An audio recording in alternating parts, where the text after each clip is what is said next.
Par contre, je vous aime bien, mais avant de commencer cette vidéo, je pense qu'on va aller se faire un petit café. Parce que là, c'est tôt. C'est 9 h. C'est tôt.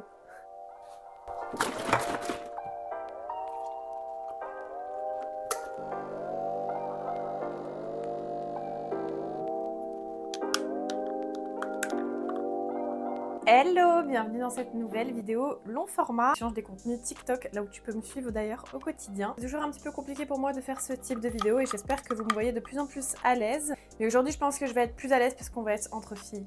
Quoique les mecs, ils peuvent rester quand même pour mieux comprendre l'équipement féminin à moto. Aujourd'hui, je t'emmène dans mon dressing moto, là où il y a 95% des pièces. Donc c'est une salle qui est partagée avec ma salle de sport, mon tapis de course. Ça, c'est un meuble que j'ai acheté, c'est de la marque Ikea, c'est un Pax, je crois. Je l'ai acheté d'occasion sur le bon coin. Enfin, il était neuf, il n'était pas monté. Mais du coup, ça reste de l'occasion, quoi. J'ai dû le payer, je crois, 70 €. Et ça, c'est pareil de chez Ikea. C'est une commode où je range tout ce qui va être entretien. Mince, j'ai pas pris ma tablette avec mes notes. Ça a l'air de bien marcher. Qui dit tablette, dit lunettes. Déjà, il faut que tu saches que c'est la deuxième fois que je tourne cette vidéo, puisque j'ai tourné 45 minutes de rush et le focus n'était pas fait. Du coup, je pète un câble un petit peu là. Donc si je suis un petit peu énervée, c'est normal. On va faire un petit peu le tour de mon dressing en tant que motarde. Je vais te donner mon retour d'expérience, mes conseils, mes avis sur mes achats. Je vais te parler aussi du coup de mes déceptions, des choses que j'aurais pas dû faire. Donc là, tu t'intéresses à la moto et tu te rends compte qu'il est plus difficile de s'équiper pour une femme que pour un homme. Et nous, ça, on n'a pas l'habitude. Du coup, je suis là pour te donner un petit peu mes conseils et t'aiguiller si tu sais pas du tout quoi acheter. En tout cas, si la moto, ça t'intéresse, tu peux d'ores et déjà t'abonner à mon compte. Comme ça, tu ne manqueras aucune vidéo. Donc je vais essayer de te parler d'un maximum de choses, que ce soit le plus optimal possible. Déjà au niveau de la réglementation en France, quand tu conduis, tu dois au minimum avoir un casque, des gants et c'est tout. La France estime que, comme ça, c'est bon, t'es équipé, ça suffit. Alors que non, tu vas devoir t'équiper bien plus si tu souhaites protéger ton petit corps en cas de chute. Et du coup, je vais te montrer tout ce que moi j'ai acheté. Je vais essayer de te donner les références et les prix aussi au fur et à mesure. Je pense qu'on va faire du haut vers le bas, ça peut être pas mal comme organisation. C'est parti! Alors déjà, le haut, pour commencer, ça va être ton casque. Au niveau du choix de ton casque en tant que femme, j'ai pas vraiment de conseils à te donner, mis à part que t'as pas forcément besoin de t'orienter vers un casque super cher pour être en sécurité. Les casques doivent tous passer des normes. Prends bien un casque du coup qui a la norme CE. Ce qui va faire le prix d'un casque, ça va être son confort, son insonorisation, son design, le fait que ce soit une marque connue ou pas, tu payes la communication, la publicité, etc. Moi par exemple, ça c'est un casque de chez Shark, le Spartan GT Pro Carbone. Mais avant ça, du coup, j'avais un AGV K1 noir mat qui me convenait très bien. Il coûte moins de 200 €. Et je le trouvais très design. Ce qui va être important de regarder en tant que femme, puisqu'on va dire qu'on est quand même plus sensible par rapport aux hommes au niveau des douleurs musculaires qu'on peut avoir au cervical, au trapèze, etc. De bien faire attention du coup au poids du casque. C'est ce qui va jouer dans ton confort. Donc le poids du casque est toujours écrit à l'arrière du casque. Et je te conseille du coup de t'orienter vers un casque inférieur à 1,5 kg, 1,4 kg si tu peux, parce que du coup tu verras vraiment une différence avec un casque au poids supérieur sur les longs trajets. Les casques intégraux vont être plus lourds que les casques jet et les casques modulables vont être plus lourds que les casques intégraux. Voilà, j'espère que c'est clair. Enfin ça c'est de manière générale, mais un casque intégral c'est quand même ce qui va te protéger le mieux. Sous ton casque, tu peux mettre des cagoules. Dans cette vidéo, je vais essayer de te montrer la version été et la version hiver de chacun de mes équipements. En dessous de mon casque, moi je mets toujours une cagoule, quelle que soit la saison. J'ai par contre une cagoule été, une cagoule hiver. Je te conseille d'avoir également les deux si tu roules pendant les deux saisons, parce que c'est pas forcément ce qui va te coûter le plus cher. Tu peux les avoir pour quelques euros. Celle-là, elle vient de chez AliExpress et celle-là de chez Lidl. Donc tu vois, c'est vraiment pas besoin d'y mettre 1 milliard d'euros. L'été, du coup, je privilégie une cagoule plutôt fine et extensible et bien respirante. Et l'hiver, je vais privilégier des matières qui tiennent un peu plus chaud. L'hiver, tu peux aussi privilégier une cagoule qui descend davantage sur ton col pour te protéger du froid. Et en plus de ça, tu peux rajouter en hiver un cache-cou thermique qui va te permettre vraiment du coup de limiter le vent dans le cou, ce qui est fortement désagréable. Voilà au niveau du casque, du cache-cou. Ensuite, au niveau des sous-vêtements que tu mettras en dessous de ta tenue. Ça, par exemple, c'est des sous-vêtements dits techniques. Enfin, c'est pas vraiment des sous-vêtements techniques parce que je les ai pas achetés dans des magasins de moto. Celui-là, il vient de chez Shein et ça, c'est un Prozis. Ça, c'est un Prozis. Donc voilà, en gros, quand ils te disent vêtements techniques, ça va surtout être des vêtements près du corps, qui respirent, antitranspirants, etc. Mais c'est surtout à mettre en dessous d'un cuir. Si tu roules l'hiver, en dessous de ta protection classique, de ta veste, tu peux mettre du coup des sous-vêtements thermiques. Tu peux les acheter soit chez Decathlon, soit sur Shein par exemple, c'est pas trop cher. Idéalement le plus près du corps, ce qui va permettre de maintenir ton corps au chaud. L'été, à contrario, il va falloir privilégier des matières les plus respirantes possibles. Donc ça, encore une fois, ça vient de chez Decathlon, mais tu peux en trouver n'importe où. Du coup, moi, je prends vraiment des t-shirts ultra légers, ultra respirants. C'est pas ça qui va faire ta protection, ça c'est juste ce que tu mets en dessous. C'est que ce soit vraiment le plus léger, le plus respirant et le plus confortable possible. Donc ça, c'est mes 3 sous-vêtements. Sous-vêtements combinaison, sous-vêtements hiver, sous-vêtements été. Ensuite, du coup, on en vient à ma première déception, ma veste de moto. Pourquoi déception? Parce que à aujourd'hui, si je devais refaire, je partirais pas du tout sur ce modèle. Déjà, on est sur un modèle qui est uniquement certifié A. Ça veut dire qu'il protège à peu près jusqu'à 50 km/h. Avant même d'aller dans la boutique pour choisir ton équipement, il va être primordial que tu saches quel type de conduite tu vas avoir. Car ton équipement va s'adapter à ton type de conduite. Si par exemple tu fais que de la ville, que tu ne dépasses pas les 50-60 km/h, ça va servir à rien peut-être de rouler en cuir. Un dicton qui dit on n'est jamais trop équipé à moto. Mais si t'as pas les moyens, ça sert à rien d'investir dans un cuir. Il y a des très bons équipements qui vont pouvoir te protéger en ville jusqu'à 50 km/h des chocs et de l'abrasion. Ensuite, tu vas faire des balades en montagne ou si tu vas faire de la piste, là encore ton équipement devra être différent. Il y a différents types d'homologation, les A, les AA, les AAA qui s'adaptent du coup à tout ça. Je t'invite à te renseigner ou si tu veux je te ferai une vidéo complète sur les homologations. Là c'est pas l'objet de la vidéo, mais il faut quand même que tu prennes en compte pour acheter tes équipements. Du coup moi cette veste elle est simplement A, ce qui va correspondre à un type de conduite que je peux avoir. Moi, pour t'expliquer un petit peu au niveau de l'usage de la moto que j'ai, je vais tant faire de la ville pour aller faire mes courses, déposer des colis, etc. au quotidien.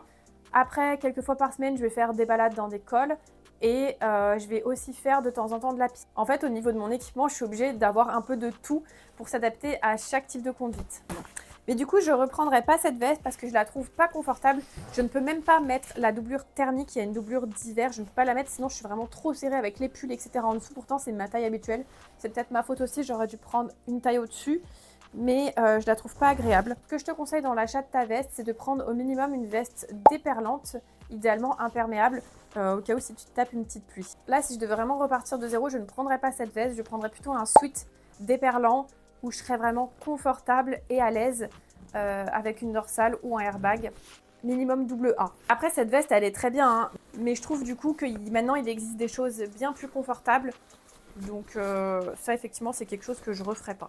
Au niveau des achats que je referai pas aussi, c'est ce petit pare-pierre de chez Alpinstar. Donc moi j'avais acheté ça pour rouler l'été, mais honnêtement du coup c'est pas suffisant en fait. Il y a des coques de protection, il y a une dorsale intégrée, mais en matière de protection, c'est des coques qui ont été conçues, qui sont relativement souples, donc à haute vitesse, ça te fera pas grand chose. De plus, le tissu étant super léger, c'est super agréable l'été, mais du coup, ça ne te protège pas du tout de l'abrasion. Donc en fait, ce type de produit devrait être complété par une veste anti-abrasion, et du coup, il n'a plus du tout d'utilité, puisque dans la veste anti-abrasive, tu vas aussi avoir des coques et une dorsale. Donc en fait, c'est en ça que ça, c'est pas très utile. Bon, je vais quand même le conserver puisque j'ai d'autres projets, peut-être off-road pour lui. Donc voilà. Mais dans tous les cas, il faut que tu partes du principe que l'été, tu auras chaud à moto. C'est comme ça. Quand tu roules, tu as moins chaud. Et en fonction de ce que tu peux choisir aussi comme textile, avec des habits qui laissent ou non rentrer la ventilation, des casques qui ont une plus ou moins bonne aération également. Comment j'ai pu oublier de te parler de mon legging de moto, aka la pièce la plus confortable de mon dressing. C'est vraiment mon achat préféré, je l'ai pris sur Amazon, il y a des coques aux hanches et aux genoux. Il est super stretch et il va jusqu'au 6XL. Il y a les références dans mon lien Linktree. Au niveau des bottes, là encore une erreur que je ne referai pas. Donc pour tes chaussures, en tant que femme à moto, tu peux partir soit sur des baskets, soit sur des bottes. Moi je préfère les bottes, que ça monte un peu plus haut, j'ai l'impression d'être mieux protégée, ça me tient la cheville, etc. J'aime bien. Par contre, tu vois, j'étais partie sur des bottes avec des petits talons derrière, parce que je me disais, comme je suis petite, ça va me permettre de gagner un peu en centimètres. Grosse erreur, lol. En fait, là où il va être important de gagner quelques centimètres à moto quand tu es petite, ça va être sur l'avant de ta chaussure. Plus tu auras une semelle épaisse, du coup, plus tu toucheras la pointe des pieds, parce que c'est d'abord la pointe de tes pieds qui touche le sol à moto et non le talon. Du coup, ce type de bottes ne me fait gagner absolument rien. Au contraire, on est vraiment sur une semelle très plate. Donc c'est pas avec ça que je vais gagner quelques centimètres. Je vais peut-être te trouver quelques références de bottes ou de chaussures avec une semelle épaisse. J'avais acheté le modèle Ava de chez Alpinestar, mais je l'ai gardé quelques semaines, voire quelques jours, et je les ai directement renvoyés puisqu'en fait le dessus de leur cuir c'est du simili ou du synthétique, je sais pas. Et avec le sélecteur, en quelques utilisations, il était déjà super abîmé, donc pour des bottes à 200 €, autant te dire que j'étais pas du tout contente. Pourtant c'était des bottes du coup qui avaient une belle promesse avec une belle semelle avant. Elles étaient en plus super esthétiques je trouve, mais elles sont vraiment pas qualitatives donc je te les recommande pas. Je te conseille du coup de partir sur des bottes de qualité, mais si tu as quand même envie de limiter l'usure, tu peux prendre ce petit accessoire qui coûte quelques euros qui s'appelle un protège sélecteur, que tu viens placer sur ta chaussure et du coup qui se met au niveau du sélecteur de vitesse sur ta chaussure gauche, qui va permettre de limiter le contact entre le sélecteur qui est en ferraille et ta chaussure et donc de préserver ta chaussure. J'ai oublié les gants. Donc au niveau des gants, il existe les gants été, mi-saison et hiver. Si tu sais pas trop quand tu vas rouler ou si tu roules mix, je te conseille de prendre des mi-saison et je te conseille de prendre du textile si tu ne fais pas de piste, puisqu'il n'y a que sur piste où tu es obligé d'avoir des gants en cuir. Et les gants en cuir, c'est pas très agréable, je trouve. Donc moi, j'ai des gants en textile mi-saison et je te conseille aussi de les prendre waterproof, on sait jamais. Ce que je te conseille aussi, c'est de prendre peut-être 2 doigts tactiles, ce qui va te permettre, si tu as des choses à gérer sur ton GPS, que ce soit bien plus facile, au lieu de devoir enlever ton gant et le remettre. Et du coup, j'ai des gants été qui sont perforés, qui sont en cuir. Ceux-là, je les utilise exclusivement pour la piste, puisque je les trouve pas très agréables sur route. Je préfère largement mettre mes gants mi-saison, même si c'est l'été. Après, je t'ai parlé du protège sélecteur, mais il y a encore tout un tas d'autres accessoires qui peuvent être utiles et te faciliter, on va dire, ton quotidien à moto. Mais je pense que ça peut faire l'objet d'une vidéo complète, puisqu'il y en a tellement. Et si ça t'intéresse, du coup, n'hésite pas à me le dire dans les commentaires. Je te ferai une vidéo avec tous les accessoires moto que je juge utiles, voire indispensables. Oh, une CB. Ça, c'est pas du tout indispensable, mais comme on parle de tenue et de dressing, c'est des vêtements de pluie que tu peux soit avoir dans ton sac, soit dans ta moto quand tu roules, notamment quand tu sais qu'il y a des risques de pluie. Ça se met du coup par-dessus ta tenue, tu t'équipes de façon classique et ensuite tu viens rajouter ça, ce qui va te permettre du coup de rendre ta tenue totalement imperméable et si tu dois conduire sous la pluie, bah, c'est plus agréable d'arriver au sec. Voilà, je pense qu'on a fait le tour au niveau de mon dressing. Et ben non, c'est pas du tout fini, il y a une chose dont j'ai oublié de te parler, c'est les cuirs. Du coup, ça c'est mon premier cuir, c'est un 2 pièces, j'avais payé je crois 400 € à l'époque. Et la difficulté que nous on va avoir les femmes avec les cuirs, c'est que ça a été conçu pour femmes, mais je sais pas pour quel type de femmes. C'est pas pour les femmes avec des formes en tout cas, parce que il suffit que tu aies un petit peu de cuisse, un petit peu de hanche et tu rentres plus dans les modèles, on va dire, standards. Donc c'est très compliqué en tant que femme de se trouver un cuir. La question se pose à savoir si tu dois choisir une pièce ou un 2 pièces. Personnellement, je pense que je suis mal placée là-dessus pour t'aiguiller. Parce que moi, dans tous les cas, je suis restée 2 ans avec un cuir 2 pièces. Et malgré que j'avais la possibilité de le détacher, je préférais juste simplement l'enlever et rester avec le cuir qui pendouille derrière. Plutôt que le dézipper, je trouve que c'est super long à remettre après. Mais ça, c'est vraiment un point de vue personnel. Il y a quand même une majorité de personnes qui trouvent qu'un cuir 2 pièces, c'est plus pratique. Un cuir, ça va être utile, surtout si tu vas faire des grandes balades, des longs trajets. Et ça reste quand même la solution qui te protège le mieux à aujourd'hui, même si le marché de la moto se renouvelle avec des technologies comme le Botex qui vont être des sous-vêtements. D'ailleurs, je vais prochainement me renseigner davantage sur cette marque et si tu veux que je te donne mon avis, tu me dis dans les commentaires, on testera tout ça ensemble. Mais voilà, ça reste la solution qui te protège le plus. Si tu roules principalement l'été, je te conseille de prendre un cuir perforé, ça te permettra d'avoir une meilleure aération. Et du coup, si vraiment tu as des problèmes de taille et que tu souhaites absolument prendre un cuir, tu vas devoir faire un cuir sur mesure. Donc sur mesure, tu peux le faire en 1 pièce ou 2 pièces. Moi, je l'ai fait en 1 pièce. C'est un plus gros billet. Tu vas être à peu près, je pense, à 800 € minimum si tu le fais pas personnaliser. Et après, si tu fais personnaliser le design, ça peut monter bien plus cher. Mais l'avantage, c'est que tu choisis absolument tout. Tu le fais à tes mesures. L'inconvénient aussi de le faire à ses mesures, c'est qu'il faut pas prendre de poids.